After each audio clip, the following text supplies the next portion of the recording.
iragile ngira me forora. Eme baba ninga kalenebe iragile ngira me forora. Imuti mirio wi mede irame kafera. Imuti fefe suude irame kafera.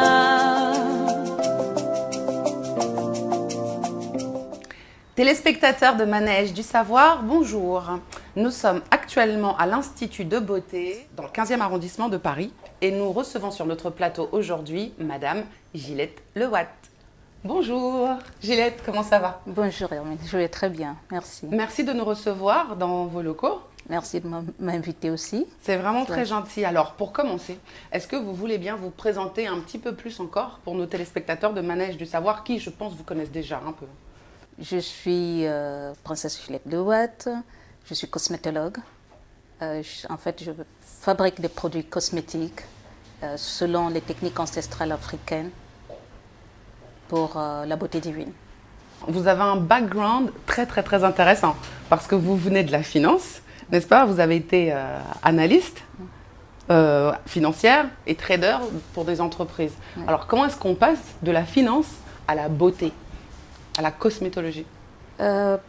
On va dire que ça a été un déclic, en fait, une recherche sur soi, une rencontre avec les bonnes personnes à un moment où j'avais des besoins, un besoin d'améliorer ma beauté, un besoin de travailler sur moi-même. Cette rencontre est partie de personnes non touchées par la civilisation occidentale qui ont changé ma vie. Donc j'ai eu une vision autre de la cosmétique qui était une cosmétique complètement différente de la cosmétique chimique qu'on connaît en Occident. Et effectivement, cela m'a incité à faire des recherches et à voir si on avait des produits un peu assez appropriés à nos problèmes de peau et de cheveux qui étaient alors insolubles. Alors, vous anticipez un petit peu mes questions. C'est vrai, nous sommes dans l'ère du nappy. Nappy, c'est le retour à tout ce qui est naturel. Oui. Donc, votre gamme de produits est dans la même démarche, si oui. Je comprends bien. Aujourd'hui, effectivement, on appelle ça, on va dire que c'est une gamme nappy. À l'époque, on n'y pensait même pas. Tout ce qu'on voulait, c'était résoudre des problèmes, comment dire, les problèmes qui n'étaient pas pris en considération par la cosmétique chimique. On entend souvent dire que le cheveu crépus est très difficile à coiffer. Oui. Est-ce que c'est vrai? Le cheveu crépus tel qu'on le connaît aujourd'hui est très difficile à coiffer. C'est un cheveu, nous on le dit malade, parce qu'il est déshydraté, il n'est pas nourri. Donc du coup, effectivement, on ne peut pas dire qu'il est facile à coiffer. Il fait mal quand on essaye de coiffer, puisqu'il est très sec. Mais le cheveu crépus originel, le vrai cheveu crépus, le cheveu crépus sain, est coiffable. Il n'y a aucun souci. C'est le seul cheveu qui se coiffe de 4 manières différentes. On peut les porter naturellement ondulés. La forme crépue est d'ailleurs une forme coiffée. C'est en le coiffant qu'on le crêpe. On peut le porter aussi raide avec un léger brushing. Et on peut le porter bouclé en mettant des bigoudis, tout simplement. C'est un cheveu divin, mais les gens ne savent pas le soigner. Quelle est la différence entre entretenir un cheveu et réparer le cheveu, entre l'entretien et la réparation? Entre l'entretien et la réparation, ce qui s'est passé pour beaucoup de Noirs jusqu'à nos jours, c'est qu'on a perdu la mémoire du traitement du cheveu. On a gardé la mémoire du traitement de la peau, mais on a perdu celle du cheveu. Aujourd'hui, les mamans, à la naissance du bébé, comprennent très bien qu'il faut passer une crème sur la peau du bébé après l'avoir lavé avec un détergent. Or, dans les cheveux, elles ne font pas pareil, elles ne font pas la même chose. Le cheveu et la peau sont faits à base de la même protéine. Hein. Donc, si vous ne nourrissez pas votre peau pendant X années, de la naissance à, je ne sais pas, 20 ans, si on avait tous fait ça, on aurait aujourd'hui tous une peau striée, terne, grise, et on penserait qu'on a une peau maudite, qui est vraiment abîmée. La peau de crocodile? Oui, la peau de crocodile, comme on dit. Or, dans les cheveux, c'est ce qu'on a fait. on lave avec des détergents, mais on ne nourrit pas. On ne met aucune crème, on ne met rien. En fait, on met des crèmes, mais pas des crèmes nourrissantes. On met des crèmes occlusives, telles que la vaseline, qui est en fait du pétrole, qui ne nourrit en rien la peau. Toutes les crèmes qu'on met sur les cheveux, vous pouvez faire l'expérience. Si vous mettez sur la peau, vous allez trouver que c'est une mauvaise crème parce qu'elle ne pénètre pas. Elle vous rend elle garde la peau sèche, elle couvre la peau, mais elle ne nourrit en rien. Or, dans les cheveux, on fait ça. On a les cheveux poisseux, on trouve ça normal d'avoir les cheveux sales, mais en se disant qu'on a mis quelque chose. Donc, du coup, le fait de ne pas nourrir le cheveu du bébé dès la naissance va crêper son cheveu. Son cheveu va s'abîmer. Si là, puisqu'on est au Cameroun, c'est facile à prendre comme exemple.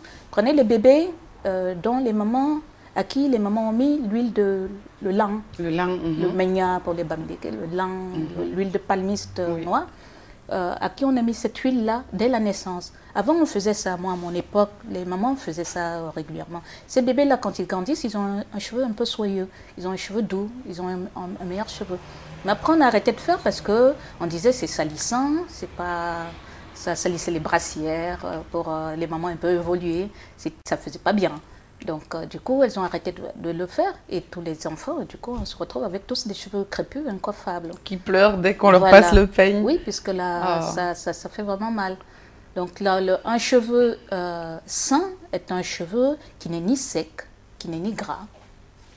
Or, le fait d'utiliser le détergent dès la naissance, on déshydrate le cheveu de l'enfant et ce n'est pas ce qu'on doit faire. On a adopté les techniques occidentales. Le blanc a créé le shampoing, le savon pour se laver les cheveux ou la peau avec, tout simplement parce qu'il a une peau grasse. Il a une peau à tendance grasse. À la naissance, on a tous une peau saine, normale. Après, génétiquement, chacun va dans son sens. Les blancs vont du côté gras, tandis que les noirs vont du côté sec. Donc, les blancs, pour revenir à la normale, ont créé des produits faits par eux pour eux. Donc, ils vont laver les cheveux ou la peau avec des détergents pour leur enlever l'excès de gras qu'ils ont pour qu'ils repassent de gras normal. Or, nous, les noirs, on va du côté sec.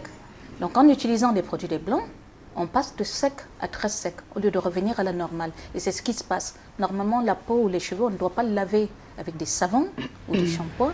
On doit le laver avec des huiles. Les huiles sont lavantes. Nos huiles, si vous prenez l'exemple de l'huile du savon, on dit savon noir ou du savon de Marseille, c'est fait à base d'huile. Le savon noir est fait à base d'huile de palmiste, le même palmiste que chez nous, justement. Ou le savon de Marseille est fait à base d'huile d'olive, c'est à 98% huile, 72% huile d'olive, d'autres ingrédients d'huile, jusqu'à hauteur de 98% et 2% de soude. Bon, mais la base chez nous, c'est avec l'huile qu'on se lave. D'ailleurs, même dans nos dialectes, moi quand je prends le bangonté, puisque je suis bangonté, le savon veut dire, on dit sornjoa, ça veut dire laver les habits. Il n'y a pas un terme pour dire laver le corps avec le terme savon. Et quand on dit crème, on dit mvet veut dire huile, la même huile qu'on mange. Donc, vous voyez déjà qu'il n'y avait pas ces termes-là. On a dû les incorporer, on n'arrive même pas, on a assimilé le savon à quelque chose pour laver les habits. C'est ce savon noir-là qu'on faisait pour laver les marmites ou les habits, mais pas le corps. D'accord, c'était inadapté. Voilà. Donc on s'est abîmé le corps, la peau et les cheveux de cette manière-là. Et aujourd'hui, malheureusement, dans le savon noir, il est un peu plus toxique parce que les gens mettent de la soude dedans ou quelques produits chimiques. Et aujourd'hui, on dit ça me gratte la peau, alors que nous, petits, on s'est lavé avec, ça n'avait jamais posé de problème. Et c'est ce qui fait que aujourd'hui, beaucoup de jeunes, malheureusement, en utilisant ces produits très détergents, se retrouvent avec des peaux ternes et vont se mettre à utiliser des produits décapants en se disant ça améliore un peu la couleur, ça donne un peu de brillance, mais juste parce que la peau est terne, elle ne comprend pas qu'en nourrissant sa peau correctement, elle va avoir une très très belle peau. Et pareil pour les cheveux. Donc, en parlant de ces produits qui sont agressifs, il y a l'eau ici aussi qui est pleine de calcaire, qui est très agressif pour le cheveu. Voilà, l'eau est très agressive pour les cheveux, le shampoing est encore plus agressif que l'eau, et après ça, on passe à quoi? Au défrisage. Donc là, c'est du formol. Il y a du formaldéhyde qu'on met dedans. Il faut le comprendre, le formol, c'est ce qu'on met sur les cadavres. Les gens ne savent pas que c'est à base de ça. Malheureusement, ça donne des maladies. Et en plus de rendre chauve, de donner un cheveu cassant, pour eux, il va donner une alopécie, enfin une chute de cheveux après. Juste, Et ouais. pour les moins chanceux, ils vont avoir des maladies. Alors, en fait, c'est cancérigène. D'accord, justement, je voulais en arriver là. Peut-on éviter la calvitie et l'alopécie? Ou est-ce que ça peut se rattraper lorsque c'est arrivé, quoi? On peut l'éviter si on n'a pas fait des agressions chimiques ou mécaniques via les tresses très très serrées qui vont tirer le bulbe et l'arracher. Maintenant, si on a, en plus de ça, si on évite les agressions chimiques, mécaniques, on peut quand même l'avoir. Par exemple, au niveau, pour les femmes, hein, je parle, les hommes, on peut l'avoir parce que la calvitie, elle est génétique. Donc, c'est un problème hormonal. Maintenant, les femmes, il est un peu prévu qu'on perde un peu nos cheveux au niveau vers la ménopause, vers 40-45 ans. Mais pas d'avoir une calvitie vraiment. C'est juste de perdre à peu près 10% parce que le cheveu s'affine un tout petit peu. Mais si le cheveu est bien soigné, si le cheveu est bien nourri, on ne doit pas avoir ce problème-là. Maintenant, une fois que c'est installé, malheureusement, beaucoup de femmes noires aujourd'hui sont chauves ou ont des problèmes d'alopécie, de perte de cheveux sur les tempes, à cause des tissages, donc les tresses très serrées, couverts par des mèches, des cheveux d'addition. Tous ces problèmes font qu'on peut se retrouver chauve à 17 ans. Pour les enfants qu'on a défrisés, oui, la plus jeune chauve qu'on a eue ici avait 17 ans. Les enfants qu'on a défrisés très jeunes sont chauves très, très rapidement. Donc, et la plupart des femmes aujourd'hui, qui aujourd'hui à 25-30 ans n'ont pas un problème de cheveux dans la population black dans le monde. Parce que tout le monde, il est très très difficile, avant le phénomène Napi qui s'est passé il y a 2-3 ans, il était très très difficile de trouver encore quelqu'un de nos jours. Peut-être 98% des femmes, des personnes étaient défrisées. Donc du coup, au moins 4 personnes sur 5 avaient des problèmes capillaires. Donc, une fois que c'est installé, nous, ce qu'on a réussi à faire dans nos recherches, c'était comment déjà réparer ce cheveu-là qu'on avait perdu et comment faire en sorte qu'on revienne aux cheveux, à la texture naturelle, qui s'apparente un peu à cette texture qu'on retrouve chez les Mboro du Cameroun, les Peuls, qui vivent un peu en dehors de la civilisation occidentale. On pense que c'est une texture, que c'est génétique chez eux, mais un enfant Peul, s'il est aussi élevé comme nous en ville avec les mêmes produits de base, il crêpe, hein, il crêpe. Donc c'est juste parce qu'au début, bon, eux, ils ont des produits à base de beurre de vache ou de chèvre. Ils mettent dans les cheveux. En ville, on ne veut pas le faire parce qu'on dit que ça sent mauvais. Mais malheureusement, bon, on utilise des produits qui, soi-disant, sentent bon. Mais à l'intérieur. Mais qui sont très nocifs pour avoir tous les problèmes qu'on a. Donc, en faisant nos recherches, on s'est rendu compte que, bon, effectivement, on a mis en place des produits pour pouvoir réparer ce cheveu-là. C'est ce qu'on appelle chez nous le lifting capillaire. Donc, la réparation du cheveu en redéfinissant les boucles et en assainissant le cuir, parce qu'on s'est rendu compte qu'il y avait une atteinte au niveau du cuir chevelu. C'est le cuir chevelu, en fait, qui est malade et qui donne finalement un cheveu très sec. Donc il faut nourrir le cuir chevelu. Oui, il faut le nourrir. Le cheveu, c'est comme une plante en terre. Donc quand vous commencez à déshydrater, c'est comme si vous asséchez la terre. Donc si la terre est sèche, du coup, elle pousse comme une plante chétive sur une terre aride. Pour qu'elle reparte, il faut labourer la terre, mettre de l'eau, mettre les engrais. Et c'est ce qu'on ne fait pas. Donc toutes les techniques qu'on utilise aujourd'hui échouent, tout simplement parce qu'on ne s'occupe pas de la terre et on s'occupe que de la plante. Donc c'est très bien de pulvériser de l'eau et de l'huile sur les cheveux. Tant que le cuir n'est pas réparé, vous allez faire ça tous les jours. Il y aura un léger mieux, mais vous n'allez pas revenir à la normale.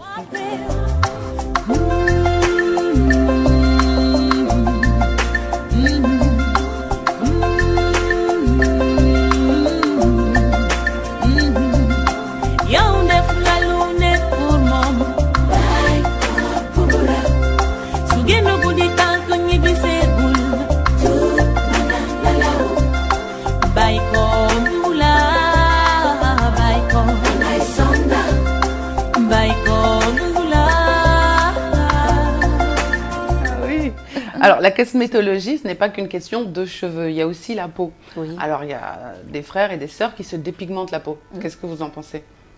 Non, c'est aussi très mauvais, c'est tout comme le défrisage, c'est le même problème. Hein, c'est le même problème. Aujourd'hui, la peau est beaucoup plus décriée parce que ça se voit facilement. Je veux dire, quand vous avez la peau abîmée, la peau du visage abîmée, vous ne pouvez pas mettre la burqa dessus et puis vous cacher derrière. Mais en ce qui concerne le cheveu on le cache. Donc ça ne va pas, on met une perruque, on met une cheveux d'addition, personne, comme on dit au Cameroun, n'est vu ni connu. La peau, on sait, c'est plus à moi de le dire, c'est cancérigène, les produits que les gens utilisent. Ils vont avoir, en dehors des mycoses, il y a le cancer de la peau quand même qui vient avec. Hein. C'est en dehors des vergetures qu'on peut avoir qui sont c'est tellement disgracieux. On n'a pas besoin d'aller à ça. On a, nous, par exemple, créé une douche crème. Ici, on a une douche crème lin, à base de lin, donc de l'huile de palmiste, une douche crème jap, à base de karité, pour se laver la peau avec. Donc, quand vous lavez votre peau, vous ne mettez pas de savon, vous mettez directement une crème. Et cette crème va nourrir la peau pendant le lavage, parce que la peau a une durée de vie entre 21 et 28 jours. Or, on a un nombre limité de cycles dans la vie. Quand on vient, l'hygiène corporelle qu'on nous a apprise aujourd'hui, c'est que vous mettez de l'eau, nous pour ici elle est en plus calcaire, au Cameroun heureusement l'eau encore ça va, vous mettez un détergent, vous abîmez, vous prenez une éponge assez rugueuse et vous repassez et vous arrachez vos peaux. Donc après ça, vous essuyez encore avec la serviette pour enlever toutes les petites peaux mortes qu'il y a. En fait, vous perdez vos peaux. Donc la peau, au lieu qu'elle dure 21, voilà, 3 à 4 semaines, elle va durer peut-être une semaine. Le corps, quand il se sent agressé, il réagit, il refabrique les peaux mortes. C'est-à-dire, en fait, il fait les couches supérieures de la peau se suicident. D'accord. Donc, pour fabriquer, parce que la peau, en fait, c'est la barrière entre l'intérieur et l'extérieur du corps. C'est ça qui nous protège contre l'extérieur. Donc, les couches superficielles de la peau vont se suicider pour refaire une barrière, faire un ciment. Et le lendemain, qu'est-ce qu'on fait? On revient, on refait. On recommence. Donc on abîme, on abîme, on abîme. Et c'est ça qui explique qu'aujourd'hui, nous, par exemple, on use nos cycles très très rapidement. Or, si on devait vivre peut-être 125 ans sans rides, comme faisaient nos grands-parents à 80 ans, ils étaient pratiquement liftés. Nous, à 30 ans, on a des rides. Donc la peau se casse et s'abîme. In fine, on arrive à une peau qui est très très abîmée, qui est terne, parce que la peau va se renouveler tellement vite qu'elle sera de très mauvaise qualité. Et on arrive donc à ce problème où on en cherche des solutions extrêmes, en pensant qu'il faut se dépigmenter la peau pour avoir peut-être une petite luminosité, tout simplement, parce que la peau a perdu tous ses pigments. Je pense que vous m'avez dit que vous allez aller au Cameroun en décembre, tenir un sommet sur la beauté divine. Quand même. Est-ce que vous pouvez nous en dire un petit peu plus? Parce que je crois que ça va être très intéressant. Vous allez aborder la cosmétologie, bien évidemment, peut-être l'égyptologie aussi, et d'autres thèmes. Donc, le sommet de la beauté divine est un sommet que nous faisons à Paris, à l'Université Dauphine. On a fait 2 éditions, en 2012 et en 2014. Et on voudrait effectivement, cette année, le faire au Cameroun, pour en fait le délocaliser un peu, le faire au Cameroun. Il consiste en quoi? En fait, il consiste à appeler les experts dans plein de domaines, mais dans le domaine de la beauté toujours. Donc on fait appel aux égyptologues qui viennent en fait nous expliquer quelle était la place du noir au niveau de la beauté dans le monde. Donc ils vont nous parler de l'Égypte ancienne où les noirs étaient vraiment au sommet de la hiérarchie, où ils étaient considérés comme très beaux. Et en fait, en plus, il fallait ceux qui étaient très noirs, avec des dents très blanches. C'était ça le critère de la beauté à l'époque. Et ensuite, on appelle les historiens qui viennent nous expliquer comment se fait-il que... parce qu'aujourd'hui, quand on nous dit que le noir était très beau, il était considéré par les Blancs, parce que c'est les Blancs qui le disent, c'est dans les écrits des Blancs qu'on sait que le noir était vu comme de toute la beauté, voilà, la beauté par excellence. Comment se fait-il qu'on n'arrive pas à se reconnaître là-dedans? Comment se fait-il qu'on est passé du beau au lait. Et c'est ça, là, les historiens nous expliquent donc comment l'histoire, comment les soi-disant savants ont réussi à façonner l'esprit et à faire dégringoler le noir du sommet de la pyramide au bas de la pyramide. Et après, on appelle les philosophes pour un peu philosopher là-dessus. On a des psychologues et psychiatres qui viennent expliquer le problème mental que ça nous donne aujourd'hui, parce que ça nous donne un manque de confiance en soi. Quelqu'un qui a perdu ses cheveux, effectivement, une femme qui n'a pas ses cheveux, elle peut porter toutes les perruques du monde qu'elle veut, intérieurement elle est mal. Elle n'est vraiment pas bien. C'est tous les matins qu'elle vit ça, c'est tous les jours, elle vit avec ça. Cette peur, cette phobie de voir sa perruque sauter, tout simplement pour qu'on découvre ce qu'il y a dessous, c'est pas agréable à vivre. Les enfants, une jeune fille qui a ce genre de problème très tôt, vous comprenez que sa vie va être bouleversée. Oui, elle n'aura pas de copain de son âge, tout simplement parce que c'est quelque chose assimilé au vieux. Donc une fille de 20 ans chauve le vit très très mal. Sur la peau, c'est pareil. Donc du coup, on a tous nos enfants qui marchent un peu comme ça, la tête baissée, au lieu de redresser, tout simplement parce qu'elles ne se sentent pas bien dans leur peau. Ça, les psychologues viennent nous expliquer aussi comment les dégâts sur le plan mental. Les scientifiques viennent nous expliquer les dégâts sur le plan de la santé. Ensuite, les cosmétologues viennent nous donner l'alternative avec les cosmétiques chimiques. Qu'est-ce qu'on a aujourd'hui? Comment est-ce qu'on peut s'en sortir? Donc, un peu comme on parlait des douches crèmes ou des lifting capillaires. Et ensuite, on a les économistes aussi qu'on invite pour nous dire ce que c'est comme marché. Aujourd'hui, on s'est rendu compte que c'est un marché de 250 milliards d'euros par an que les Noirs, à travers le monde, dépensent pour se détruire. Un produit décapant, le blanchiment de la peau, un produit de défrisage, en perruque, en cheveux d'addition et autres. On dépense 250 milliards. C'est énorme. Voilà. C'est le budget de plusieurs nations. Et malheureusement, on dit toujours qu'on est pauvre. Et on s'est rendu compte que la femme noire dépensait 7, 8, 9 fois plus que la femme blanche en produits cosmétiques. Donc en fait, vous regrettez quelque part que la femme noire ne mette pas son argent dans la réparation et l'entretien de son cheveu naturel, alors oui, que malheureusement, en fait, elle le dépense mal. Elle Voilà. dépense cet argent pour se détruire, au lieu de dépenser ça pour se réparer, se reconstruire. Donc il y a un problème de mentalité peut-être. Bien sûr qu'il y a un problème de mentalité, puisqu'on nous a appris, on est surtout femmes noires francophones, hein, l'anglophone réagit un peu autrement. Chez la francophone, c'est grave, parce que là, on a cette culture française où l'habit fait le moine. Donc, paraître, ça va. Du moment où on vous vend une perruque, même si elle est à 2000 € et que vous savez que 2 heures après vous sortez et que vous êtes belle, c'est bien, ben, on cache la misère en dessous. La femme anglophone ne va pas faire ça. Même si elle porte une perruque, elle va essayer de soigner ses cheveux. La femme noire porte la perruque parce qu'elle n'est pas coiffée. Voilà. Donc, ces économistes viennent nous expliquer ce marché-là et comment est-ce que nous, on peut, parce que c'est un marché qui est à nous, c'est nous qui le finançons.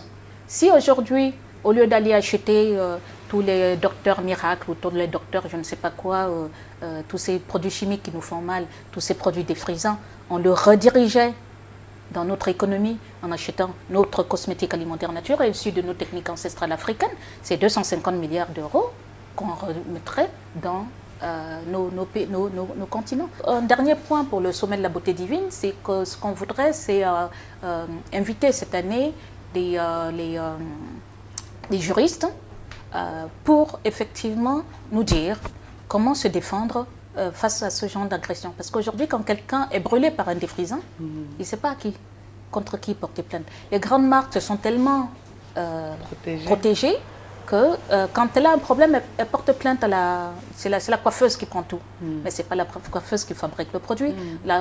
Si ça brûle, c'est que c'est la coiffeuse qui n'a pas su mettre le produit. Je suis désolée.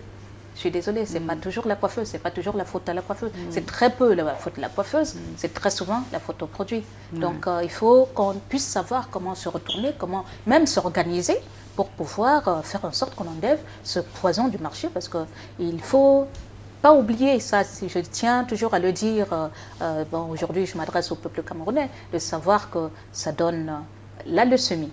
Il a été dit que ça donne la leucémie. Je parle du défrisage. Hein.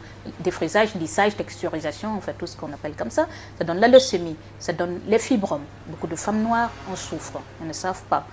Ça donne la thyroïde, ça donne le cancer du sinus, ça fait les fausses couches. Comme je veux dire, arrêtez d'accuser vos tantes du village ou vos cousines en disant qu'elles vous maraboutent pour que vous perdiez vos enfants. En général, ça vient de là. Ça donne...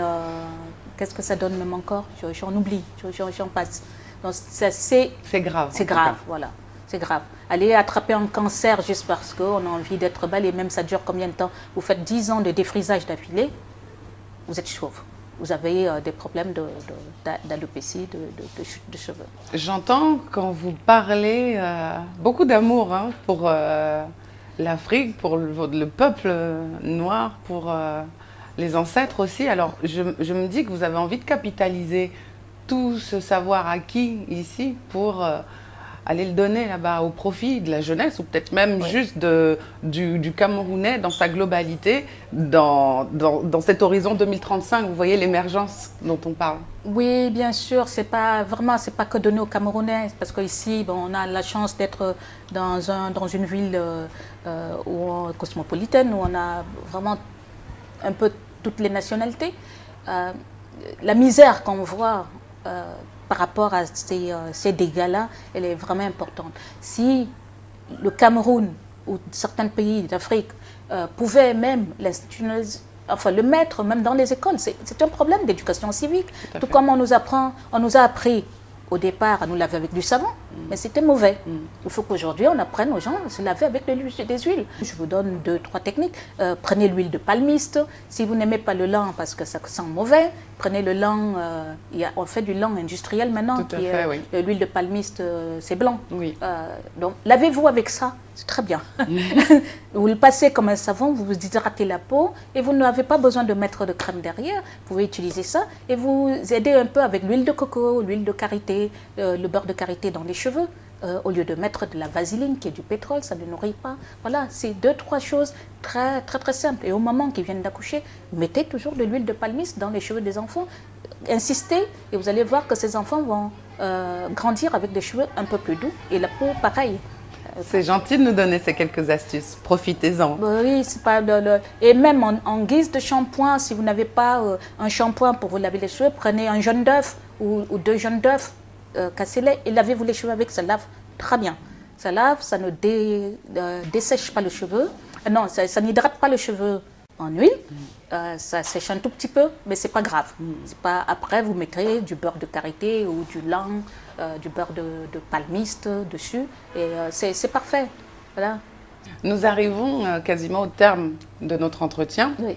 Est-ce que vous voudriez dire un petit mot aux Camerounais qui nous suivent, comme je l'ai déjà dit en introduction tout à l'heure, qui vous connaissent certainement et qui attendent de vos nouvelles? Et ce qu'on voudrait, c'est que le peuple camerounais aussi, que nos enfants soient fiers d'être ce qu'ils sont, qu'on nous apprenne à être beaux. Toutes les mamans, tous les papas devraient dire à leurs enfants « t'es la plus belle, t'es le plus beau » et l'enfant grandit en étant fier de ce qu'il est. Donc, c'est juste là, comme on dit, je dis toujours, femme noire, homme noir, divinise ta beauté et Dieu t'aimera. Merci beaucoup d'avoir répondu à nos questions, de nous avoir reçus dans vos locaux. C'est moi qui te remercie. On vous souhaite beaucoup encore de courage avec une femme de caractère comme vous êtes, avec un bel esprit que vous avez. Beaucoup de choses nous font du bien en vous. On se retrouve et merci beaucoup. Merci encore. Merci de m'avoir invité. Merci. Et à bientôt au Cameroun surtout. Très bientôt au Cameroun. Voilà. Chers téléspectateurs de Manège du Savoir, voilà, notre entretien avec Gillette Lewatt est terminé. C'était fort instructif. C'était donc ici, à l'Institut Gillette Lewatt, dans le 15e arrondissement de Paris. C'était Yanga avec notre réalisateur Martin Quay. Merci de nous avoir suivis. À bientôt.